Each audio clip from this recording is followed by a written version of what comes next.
Okay, last time we left off, we were talking about the Christian picture of the best life for the human being with Evergreus Ponticus, and we looked at that.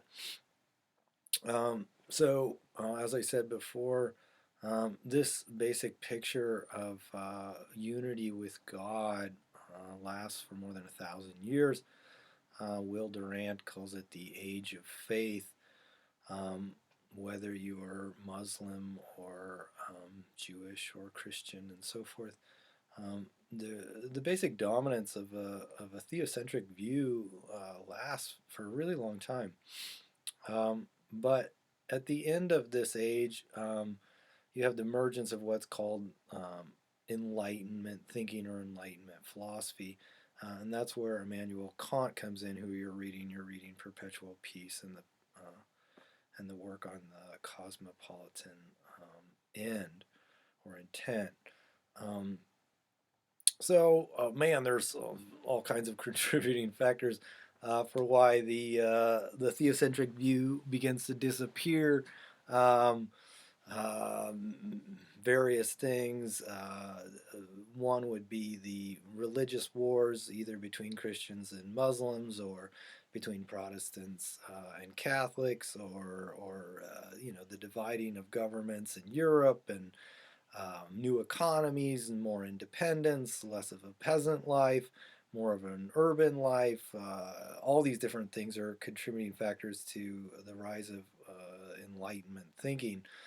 And so Enlightenment thinking looks back on the Middle Ages and calls it the Dark Ages.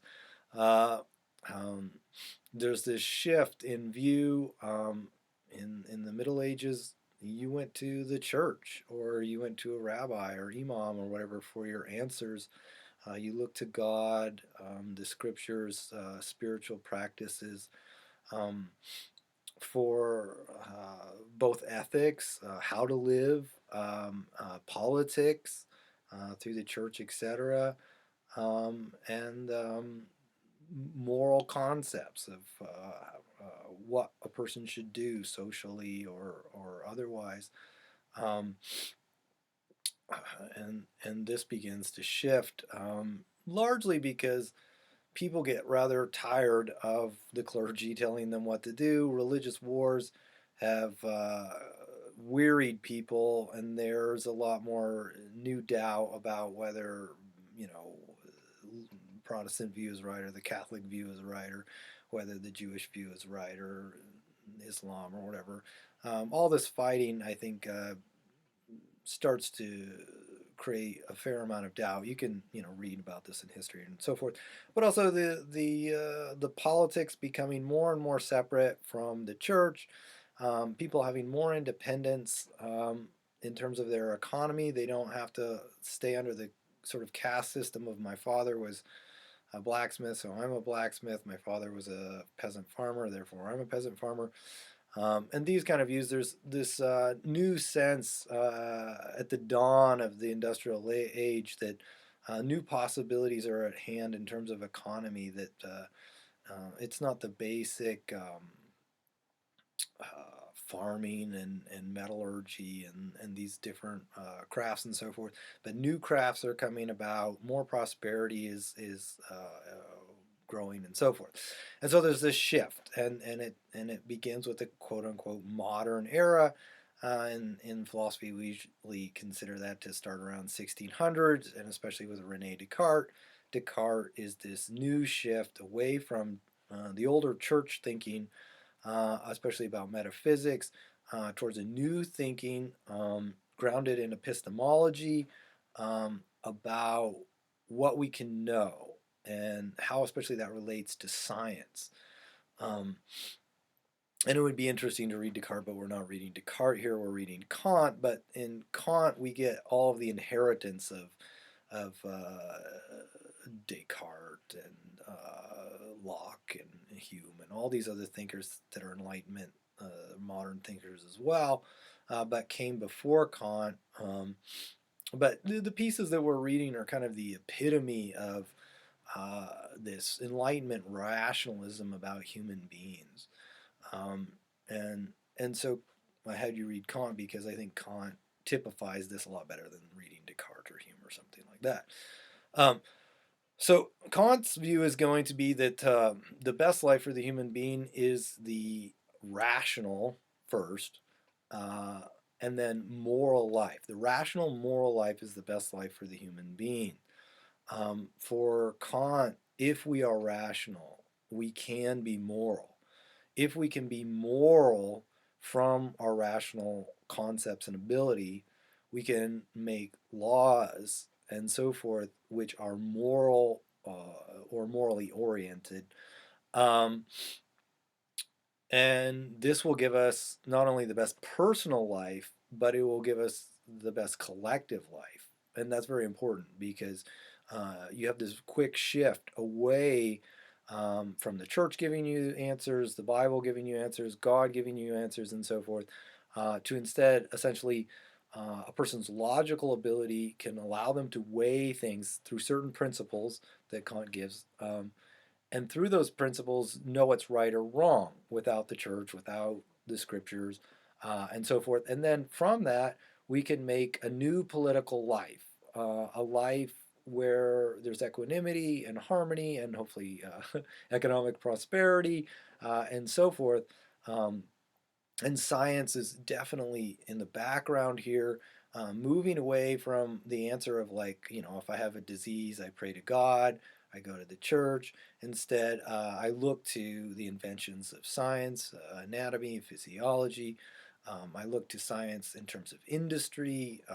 Instead of praying to God when you have poverty and things are difficult, you look to new industries that will boost productivity and change your life and give you prosperity. Um, and I should point out, I mean, Kant is not without faith. He believed in God and so forth. But very typical of the other Enlightenment thinkers, there's a shift of emphasis. He wrote a book which is called Religion Within the Boundaries of Reason Alone. And in that book, he demonstrates essentially why everything that's in religion can be grounded essentially in morality. And so religion is all well and good, but it's kind of an instructor to simple minds who haven't maybe quite understood yet their own rational ability, and people who begin to be educated properly will thereby be rational. So this is very important with all the Enlightenment thinkers, and especially Kant, who wrote books on pedagogy and education and so forth. Um, the essential idea is that if people can read and write and they're fundamentally rational, um, what we need now that the newspapers have become more and more current and available is just to get people to basically read, and then they can read from the newspapers, they can read all kinds of various things, and a rational mind can choose the right thing to do. It'll look at two different opinions, it'll be able to discriminate and see which one is better, and then choose that one. And therefore, politics will be radically changed essentially once the masses just have basic literacy. With basic literacy, um, they can read all kinds of various things, either in the newspapers or get things from libraries and so forth. Um, and people will weigh for themselves what is best. So we no longer need saints or whatever, or rabbis to tell us what's good for us. We can understand this in our own minds if we're educated. The problem was that people were so illiterate and so forth. It was the basic view. And once that's resolved, people are given basic education. They can basically self-educate beyond that point quite well. Um, Notice how interesting this is. Once we read Foucault, we'll have, it's kind of a giant question mark next to this Enlightenment notion. Uh, how is it that this has not really taken place? How is it that now in the major Western societies, everyone can read and write, everyone has all amazing kinds of access to endless knowledge, and yet, especially politically, things are haunting, and people are duped by absurd tactics by politicians, and on and on. The essential idea of Kant would be simply, again, that maybe people need to be educated in terms of how they reason, which is why we have a reasoning course, and that's very important.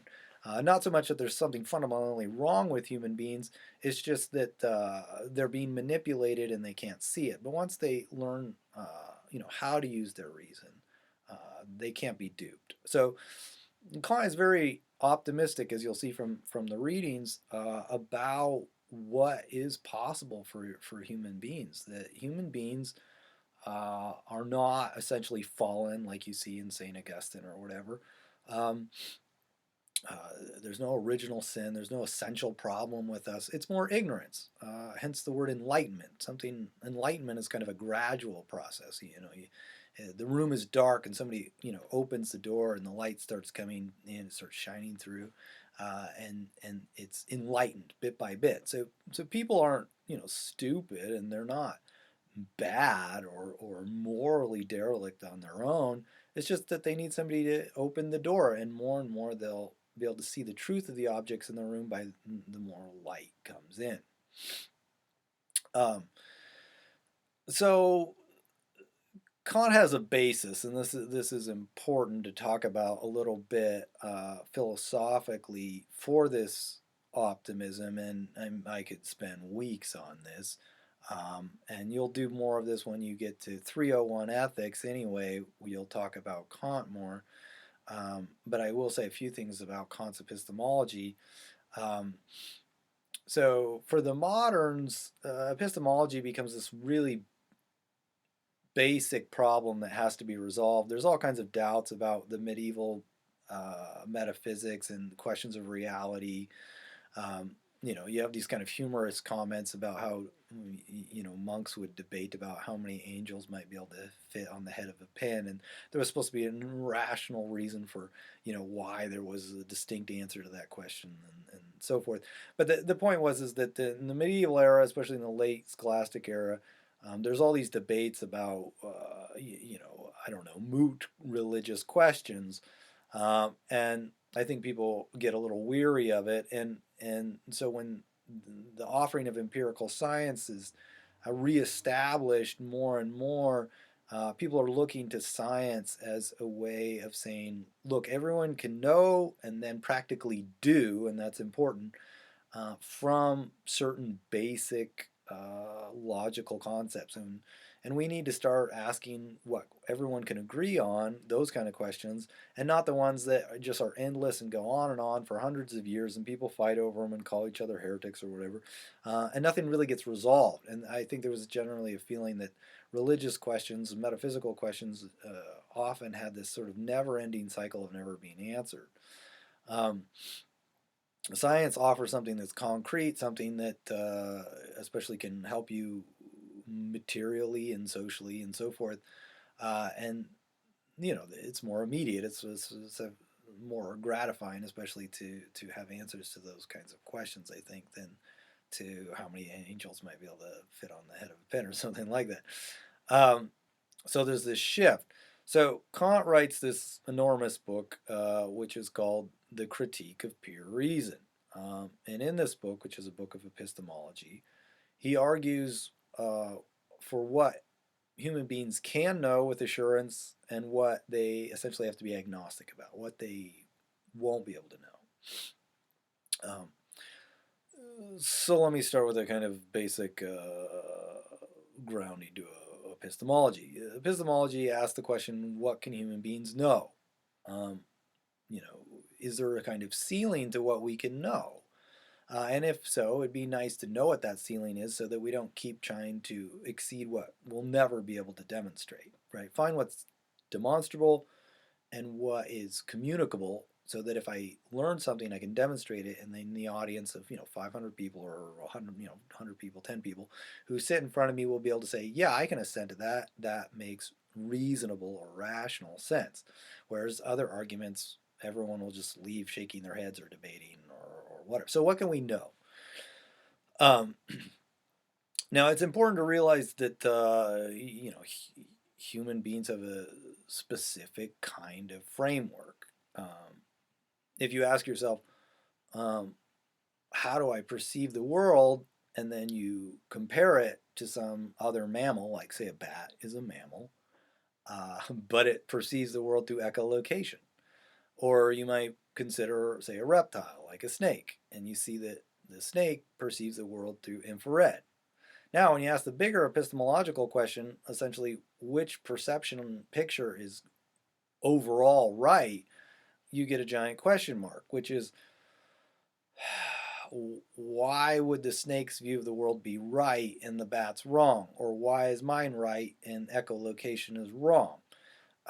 You get this gradation kind of problem. And if you were to sort of perceive of higher beings, aliens or angels or something, you might realize that those beings perceive the world in another way. So then the question would be, well, which one's right, or which one's more accurate, or how can we know, or what would we measure by?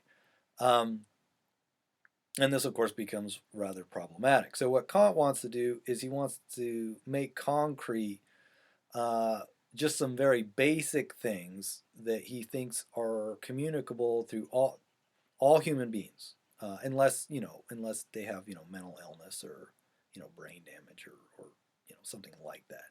But in general, it doesn't matter if you're raised in Japan with the Japanese culture. It doesn't matter if you're raised in India with the culture of India or Europe. It doesn't matter. If you have a rational mind, what can all those people, if they come to a table and talk about, agree on? And Kant is going to come down hard on two things basically. Morality, he thinks that everyone can agree on in a basic sense, and then basic science. So he thinks that out of his epistemological project, two things at least are grounded at the end of this, and almost everybody agrees his work is a big success. It takes off. It influences all kinds of people, not only scientists, philosophers, and other people. People like Thomas Jefferson is always quoting Kant. So there's a political repercussions of this as well, and so forth. But why does he say this?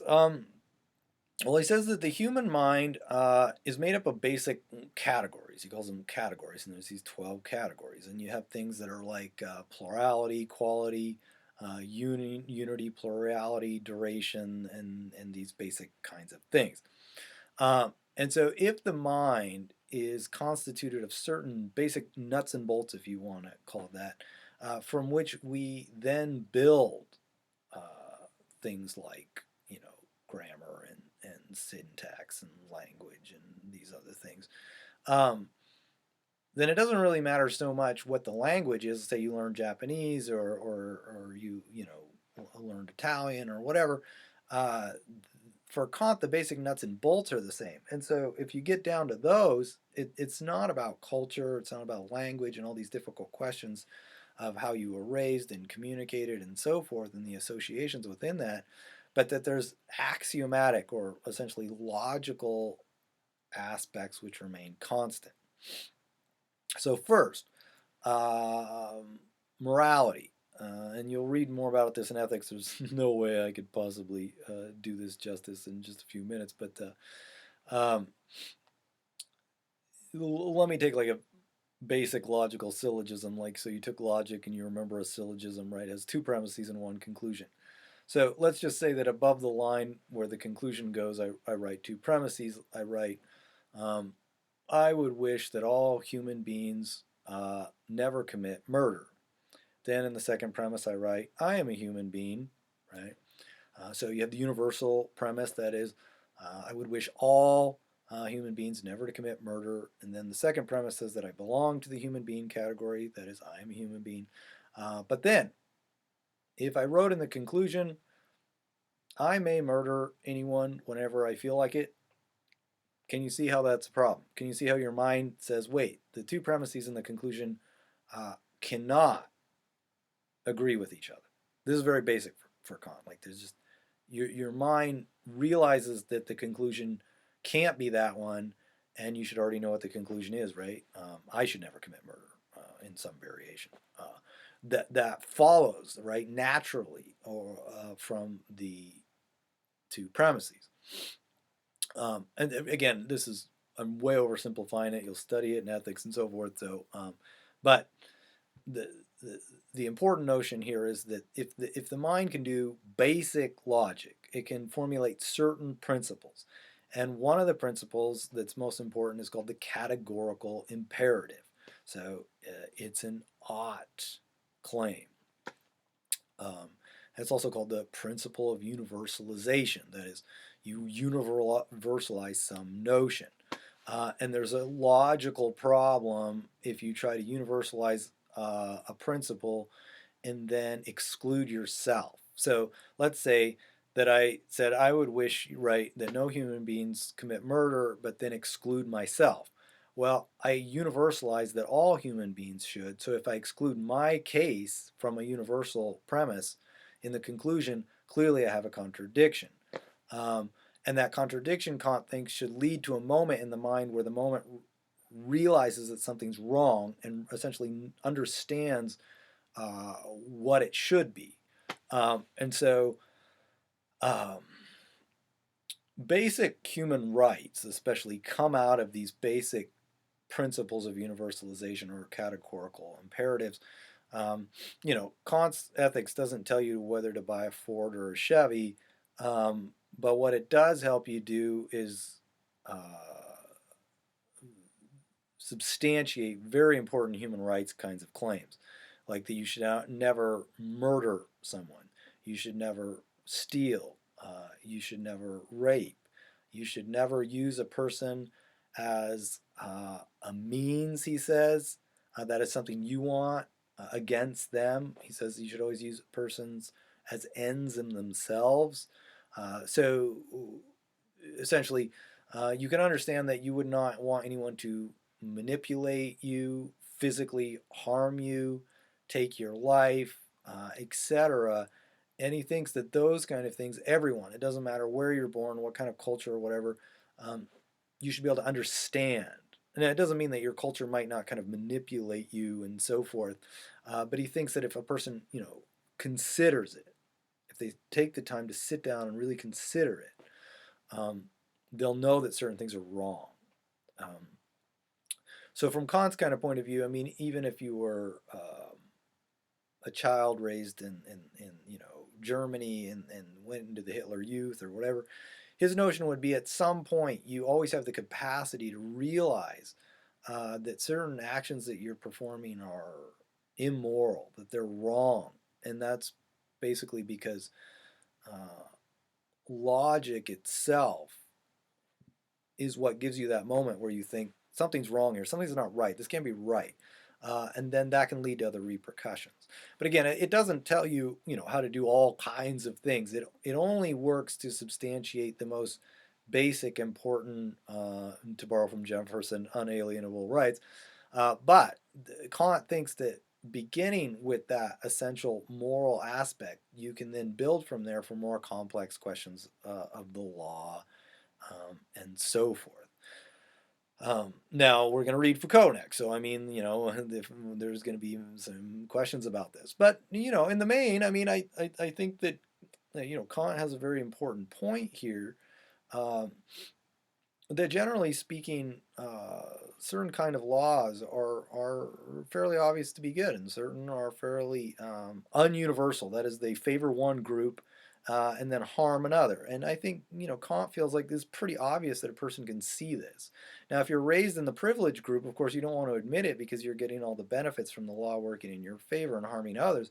But Kant thinks that if you actually do think about this universal aspect, you'll realize that another group is being harmed, and that you can't base a principle that's universal on just one particular group benefiting and not the others, and so forth.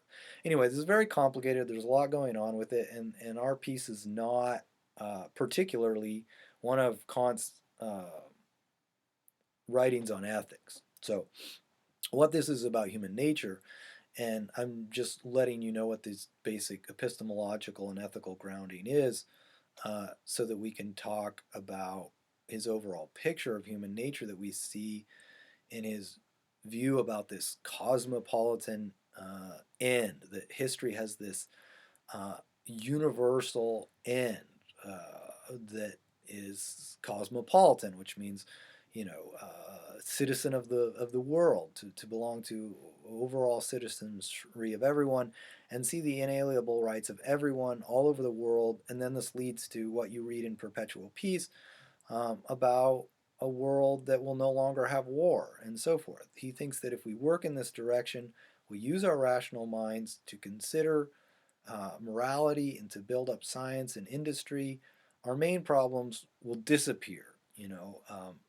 Some of the main problems always were things like scarcity, right? That there's not enough food, and so people fight about that. But Kant feels like that once people learn about the basic principles of morality, of fairness and sharing, and then science gives us a better industry that will allow us to have more food goods and so forth, then we won't have wars for scarcity. Once we realize that we don't have to talk about whether we're Jew or Muslim or Christian and fight and get in wars about it like people did in the Middle Ages, we can realize that there's a common ground that all religions have, which Kant says is morality, and then we won't go to war over what he thinks are sort of the surface details and not the essence, which is most important. And so that's important for Kant to realize that things like war are sort of inevitably to disappear. They have to. Rational minds, when they think things out, will realize that life can be better from a different point of view than just the way things have been. So this is his view about history. It's very important to consider this. Um, his view is definitely that history is going somewhere, and indeed, thinking about history in a sort of logical way is showing that people are learning from the past, that they're looking at one argument over another, they're picking the better one, then they're having new problems, and they go back and forth, and then they come up with a new one. But each time, essentially, we learn. Just like there's progressions in technology and in medicine and so forth, because people wrote books and invented things, and then somebody borrows from those ideas, it contradicts some things, and then attaches new ideas and so forth.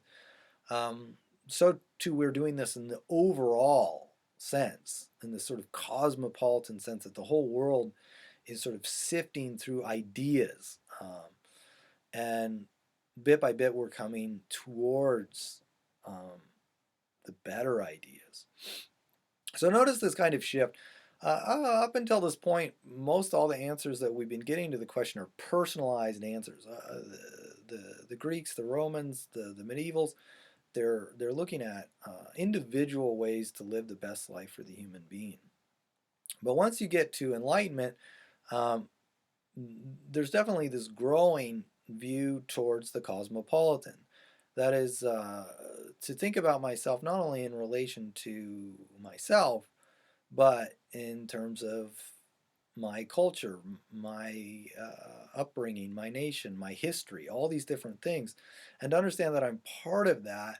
Um, and so for Kant, um, the best life for the human being as a moral life is also to consider other people, because it also has a reciprocal aspect, that we grow out of the same history, out of the same roots, and as we work together, we make a better future together for ourselves. And so, especially enlightenment and the Industrial Revolution is this profound optimism that human beings have been suffering under bad ideas and bad systems, but now that more and more people will become literate and have better medicine and no war and these kinds of things, um, our world will radically shift. I mean, you basically have like this sort of science fiction notion growing out of the Enlightenment period. This idea that every year we get better and that we'll go further and we'll solve our problems, and so there's this great optimism in Kant, and it's not just in Kant. It's in Hegel and Fichte and Schelling and all these other Enlightenment thinkers and so forth. Um, this feeling that human history is a rational ascent, that we're going somewhere and we are going up, whatever it may appear like. Things are going to get better. Um, the Stoics thought that the time was cyclical ultimately, so you're not going somewhere in that picture. In Christianity, of course, you have eschatology, so you have a beginning and an end in history. And this starts to be moved away from not the second coming of Christ as the return of Christ and the apocalypse, but instead a new kind of version of thinking of human beings sort of reaching the kingdom of heaven in what Kant called the kingdom of ends. That is, where our basic problems are now all annulled. And so there's this massive optimism. Um, of course, there's a recoil against this as well. Schopenhauer, who agreed in a lot of ways with Kant in terms of his epistemology, just utterly denied his morals and his politics and is kind of considered a famous pessimist.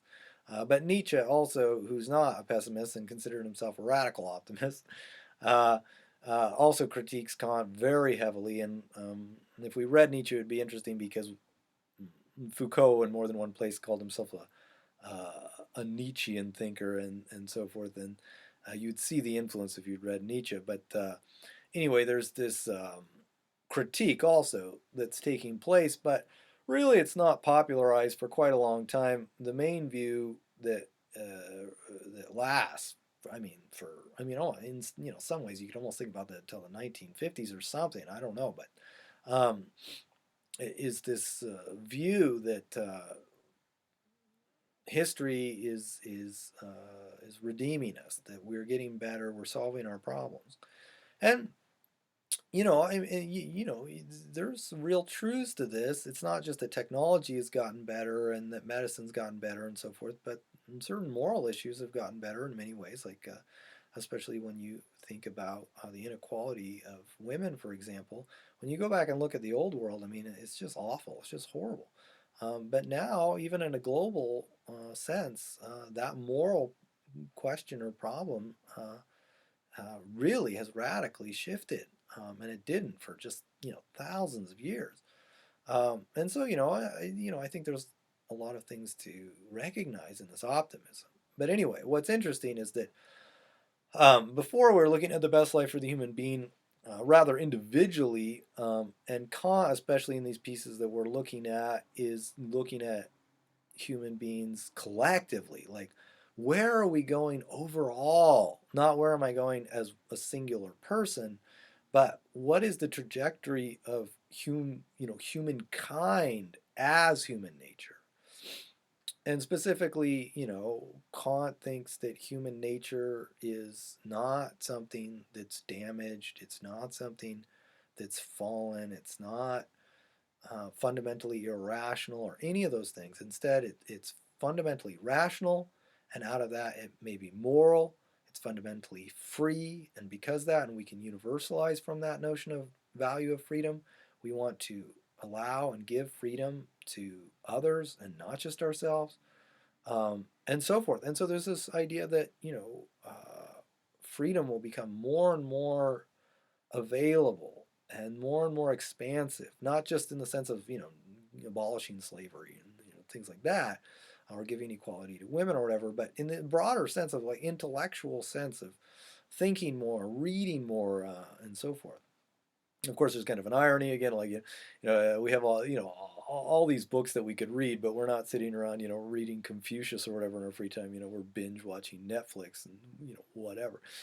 So I mean, again, when we read Foucault, we'll see the flip side. But anyway, these last two readings that we're doing in Human Nature are more about the the cosmopolitan picture, like what are we as human beings in total.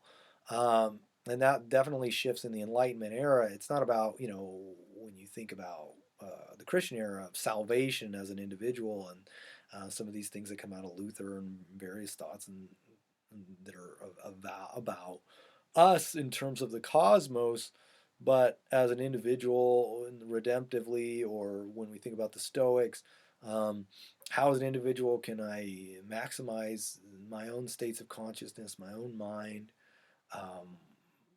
Plato, how can I give a kind of harmony to the soul or to the self through education and these various things? But instead, thinking about ourselves collectively and where we're going collectively And not just, like in the Roman world, where are we going as like an empire or something like that, or what's the overall destiny of my family clan and a desire to make my lineage last as a family or clan, or these common ideas that were around for a really long time. But instead, this universal picture, where are we going overall? Is humanity headed somewhere or not? And with Kant, the picture is going to be absolutely, and it's somewhere good, and we're on the way, and things are getting better all the time, despite even appearances to the contrary, which he does talk about. Whereas with Foucault, when we read Foucault next, there's much more of a question mark next to this. Like, is there any intent? That is there any end at all that we could conceive of in some sense of where we're going? And also, big question mark next to the optimism about rationalism. So Foucault's going to question in general, are we really rational in the way especially that Kant thinks about it? Are we really free in the way especially that when we look at Kant's picture of it? And are we really social? I mean, in the sense of a positive, picture, or are we somewhat sociopathic and so forth? It's not until Freud comes along that you get these sort of darker pictures of human beings that you can have psychosis and you can have all these problems that are shadowy, disturbing. Instead, in Kant and Hegel and Fichte and these different Enlightenment thinkers, there's just no discussion of the dark side. The dark side is kind of just considered this tiny fragment, and the light is coming in. Um, Whereas Foucault, because he's going to come out of this genealogy of Schopenhauer and Nietzsche and Freud and so forth, um, there's going to be a lot more questions about um, whether Enlightenment rationalism was kind of like a manipulation of a certain kind of view over other views, or whatnot. But again, I mean, I would definitely have you, as you're reading Kant, really see that, especially when he talks about fundamental moral principles and so forth. I mean, do we really disagree about whether it's wrong to murder or to rape or to steal, or Kant has a big thing with lying and some of these things, like, or is it fairly obvious that if we value our rights or our freedoms, that we cannot at the same time want to violate what other people hold just as dear as we do, our freedoms and our human rights and so forth.